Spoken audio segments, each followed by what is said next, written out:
დღიდან აფხაზური კონფლიქტის დაწყებისა ჩვენ ჟურნალისტები საკუთარ თავზე გნებავთ საკუთარ ბედზე ისე არასდროს არ ჩავფიქრებულ ვართ როგორც ეს ერთმა კონკრეტულმა შემთხვევამ განაპირობა. ყველამ შევიტყვეთ რომ აფხაზეთის სვანეთის ტერიტორიაზე კერძოდ სოფელ საკენში დააკავეს აფხაზების ვეტოფრენი რომელიც უნებართოდ გუდაუთიდან ტყვარჩელში მიფრინავდა. უნებართოდ იმიტომ ვახსენეთ რომ დღეს ნებისმიერი თვითმფრინავი თუ ვერტფრენი რომელიც ქალაქ ტყვარჩელისაკენ მიემართება ვალდებულია დაეშვას სოხუმის აეროდრომზე და მხოლოდ სათანადო შემოწმების გავლის შემდეგ განაგრძოს სასურველი მარშრუტი.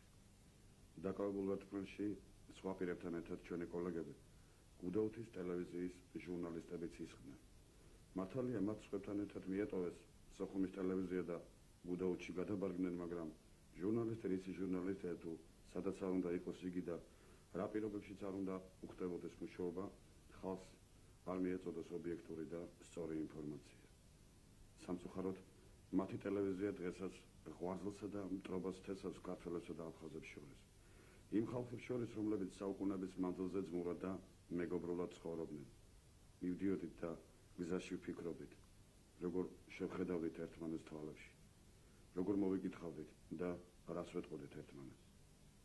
ჩვენი შეხვედრა მართალია არ გავდა იმ შეხვედრებს, რაც ადრე წარსულში ჰქონდა, მაგრამ ეს ერთმანეთისათვის არ გვიგრძნობინებია. პირიქით, როგორც გვჩვევია, თბილად და მეგობრულად ვისაუბრეთ. ეს ჩვენი პროფესიული და ადამიანური ვალიცაა. ერთი კია, გრძნობენ და ხვდებიან, რომ ომის სასიკეთოდ არცეთ მხარეს არ წაადგება. Сейчас на нас смотрит вся Грузия. Вот и корреспондентные коллеги. Что ты можешь сказать? Ну что я могу сказать? Нужен мир. Мы живем в таком месте, здесь микроклимат, его нарушили. Это очень плохо. Надо восстановить то, что было доброе. И продолжить те традиции, которые так много лет было накоплено.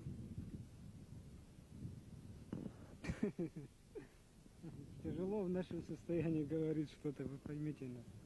Мы хотим, чтобы восстановился мир и как жили, так, чтобы жили дальше. Чтобы вместе ходили, чтобы вместе... Как все, что было раньше. Как раньше было, так, чтобы восстановить все. Ты оператор, да? Да, я оператор. Вот здесь у меня такое ощущение, знаете, люди специально слухи пускают. Мол, с той стороны вот так вот обращаются, с этой стороны вот так вот обращаются. Люди правду не знают. А с вами как обращаются-то? Нормально, нормально. Относительно. Люди должны правду знать, кто на самом деле, вообще что делается. И поэтому журналисты должны сообща работать. ჟურნალისტები, პოლიტიკოსები არა ვართ და ამდენად ჩვენი საუბარი ძირითადად პროფესიულ მხარეს შეეხო. კერძოდ იმ არაობიექტური ინფორმაციებისა და ჭორების გავრცელებას, რომელიც კიდევ უფრო აღიზიანებდა წამლავს ისედაც გადაღლულ და გატანჯულ ხალხს. იმისათვის, რათა დარწმუნებულიყვნენ და საკუთარი დასკვნები გაეკეთებინათ ჩვენს მიერ აფხაზეთში მომზადებული სიუჟეტებისა თუ გადაცემების ობიექტურობაზე, ერთ-ერთი მათგანის თანდასწრებით სოფელ მერხეულში აფხაზი გლეხის ოჯახს ეწვიეთ. Пожалуйста. ჩვენ ახლა ამოგვიყვანა აქ ჩემობიზია იმან რომ ამ კაცს გვინდა ჩვენ ვაჩვენოთ თუ რომ აფხაზებსა და ქართველებს შორის თუნდაც რა ურთიერთობა იყო დღესაც მიუხედავად იმისა რომ ომი მიმდინარეობს როგორ ურთიერთობაში ვართ რომ არის ოჯახები რომ ჩვენ ნათესავებიც კი ვართ ხომ ნახევრად შეიძლება აფხაზი ყავდეთ მეუღლე შეიძლება ქართველი მყავს მე მოვიდა ქართველი აი თქვენი შესახებ მოყევით შეიძლება რომ ისაუბრეთ აგერ კამერა აქ არის და ძალიან გთხოვთ რომ ილაპარაკოთ ჩვენ ეს ვისი კი იქ ძმურად ვიყავით ყველ დროს მას ბავშვი არა ვარ საყარა კაცი ვარ ახლაც აქ ჩვენ სოფელში ჩვენ უბანში როგორც ვიყავით ისე ვარ რა ძმურად ვარ ძმურად ვეტყვი რუსულად ვეტყვი კი განასვარ რას ქვია კარგად ვიყავით და კარგად ვართ. ოღონდ ეს გაძახებს რა. წელ განშხუბი მიდის. სროლა ხო ის ახლა ვის არ აწუხებს ეს სროლა? ყველას აწუხებს. ბავშვი აწუხებს და მოხუცი აწუხებს, ყველას აწუხებს ეს სროლა. ეს ერთი და მეორე მე ვფიქრობ რომ ალბათ ეს მაწუხებს უფრო მეტო. ის რომ ძმები ერთმანეთს კლავენ. რავა შეიძლება ეს? რავა ეს შეიძლება ეს? რავა შეიძლება? როდის იყო მე ისტორია კი ვიცი ცოტა. ბევრი ნასწავლი კი არა ვარ, მაგრამ ქართველებს ზანდებით ხო? არა, მე აფხაზი ვარ. აფხაზი ხარ? აფხაზი. აგორებს ზანდებით? ხაგუში ვარ. ხაგუში. ხაგუში. ნამდვილი აფხაზი. ხო, აფხაზი ვარ, ნამდვილი აფხაზი ვარ. ჩვენები ბათუმელი იყვნენ, იქიდან იყვნენ ხალვაშები, ხაგუშები. ძველად. ეს გაწუხებს ყველა. შეგეცდა აფხაზურად. Шегите, да. А вы по-абхазски говорите, да? Да, конечно. Конечно. Спасибо.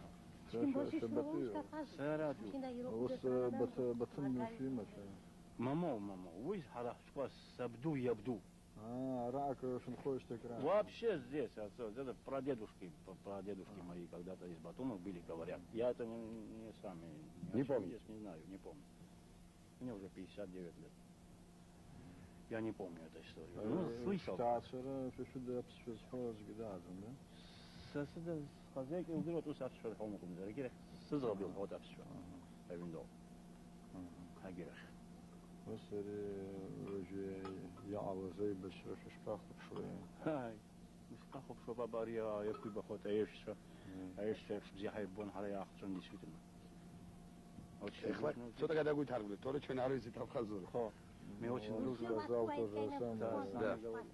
Очень дружно жили мы всегда, всю жизнь. Я с детства вырос тут, родился тут. Родился не здесь, а вот в планете родился. Там жил отец. Потом в школу надо было, приехали сюда. С тех пор мы здесь живем все время очень дружно. Очень дружно. Вот сколько не помню, вот грузин живет. Вон грузин живет.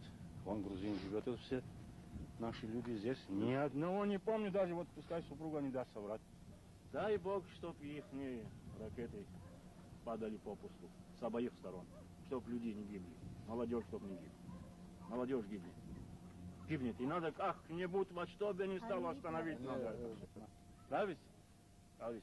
ვაკნას მალე დამთავრებული იყოს უსომე და ასა მეც არაფერი შვირო. ეს უნდა დამთავრდეს. რა მეც საშვილი არა. მამა. ხალხი დაიხოსნენ, ასე რა შეიძლება ახალგაზრდობა. ეს სიმინდი ხო არა? რა ხვალე კიდე ამოვიდეს. ახალგაზრდობა. დაიხოსნენ ახალგაზრდობა. ხვალე? ჩვენ რა უნდა გვაკეთოთ მე და ეს მოხუცი? ჰა? საჭაღარა კაცი. ჩვენ მოგდებით ხვალე. მე ვის დასება ეს? რა გინდა ეს მიწა? ვის უნდა ეს? თუ ახალგაზრდობა არ იქნება? მეც მაგისმე. ხო. მადლობ თქვენი ჯერი. თქვენი ჯერი რა? ახლა. თუ შეიძლება. ერთი ჭიქა მაინც. აფხაზი კაცი, ქართველი კაცი, პურმავი ყველას უყვარს. ასე არა შენცი ახლა. თუ შეიძლება. ბევრი კი არაფერი არ მაქვს, მაგრამ რაც არის. თვითონ ჭიქა. ვალა ბაბა. ვალა. Дамоди. მოდი. აფხაზმა მოხუსმა მართლაც რომ კეთილი გულით მიგვიპატიჟა სახელდახელოდ გაშლილ სუფრასთან. პირველ სადღერძელოდ მშვიდობის, მეგობრობისა და ძმობის სადღერძელო შემოგთავაზა. გაიხსენა ქართველებსა და აფხაზებს შორის ისტორიულად არსებული კეთილმეზობლური დამოკიდებულება და ღმერთ შესთხოვა ომის რაც შეიძლება მალე დამთავრება. არსებული ძველი ტრადიციების დაბრუნება, ჩვენს ხალხებს შორის მშვიდობიანი თანაარსებობა. ამ სადღერძელოს შემდეგ ჩვენს კოლეგას, როგორც ჩანს, ნერვებმა უმტყუნეს და ამხელა კაცი ბავშვივით ატირდა. სუფრაზე სიჩვიმე ჩამოვარდა. ყველანი მას მიუჩერებოდით. ძნელია ეჯდეს სუფრასთან და უყურებდა კაცს, პროფესიით ჟურნალისტს, რომელიც დღევანდელმა ცხოვრებამ ასეთ ყოფაში ჩააგდო. აკი თვითონაც დაძინა ღმერთ თუ რა შეგცოდე, ასეთი ბედი რად მარგუნეო. მიხვდა რომ ქართველები მკვლელები არა ვართ. ჩვენ სიკვდილით არავის ვემუქრებით და რომ არავისზე ბატონობას არ ვაპირებთ. ასეთივე აზრი გამოთქვა ჩვენმა მასპინძელმაც ვალერიან ხაგუშმა. მან კეთილი სურვილებით გზა და გვილოცა და ჩვეული სტუმარ მასპინძლობით შინიდან გამოგვისტუმრა. გამომშვიდობებისას ჩვენმა კოლეგამ მადლობა გადაგუხადა მათ და მე ასეთი კოლეგიალური დამოკიდებულებისათვის და იმედი გამოთქვა, რომ ჩვენ კვლავაც შევხვდებით ერთმანეთს და ვითანამშრომლებთ ისე, როგორც ამას ჩვენი პროფესია მოითხოვს. უკანა გზაზე წამოსვლისას მთელი გზა სულ იმაზე ვფიქრობთ, რომ თუ ჩვენ ქართველმა ჟურნალისტებმა ასეთი ყურადღება და თანადგომა გამოვიჩინეთ ჩვენი კოლეგების მიმართ, ისინი თავად რატომ არ იჩენენ ამას? შეიძლება ბევრმა თქვენგანმა არც კი იცოდეს, რომ ქართველ ჟურნალისტს ალექსანდრე თოფურიას, რომელიც აგერ უკვე მეოთხე თვეარას გუდაუთში იმყოფება, ვერასგზით ვერ გამოუღწევია ჩვენსკენ, მაგრამ არა უშავს. როგორც იტყვიან, ჯობია ეს პირველმა შენ გააკეთო, ვიდრე სხვამ გიკარნახოს. ჩვენ კი კიდევ ერთხელ შევახსენებთ ყველას, რომ ჟურნალისტი ყველგან ხელშეუხებელია. და ბოლოს, აფხაზი ჟურნალისტები ამჟამად სოხუმში იმყოფებიან. მათ სიცოცხლეს არავითარი საფრთხე არ ემუქრება და ამ დღეებში ისინი თავიანთ ოჯახებს დაუბრუნდებიან.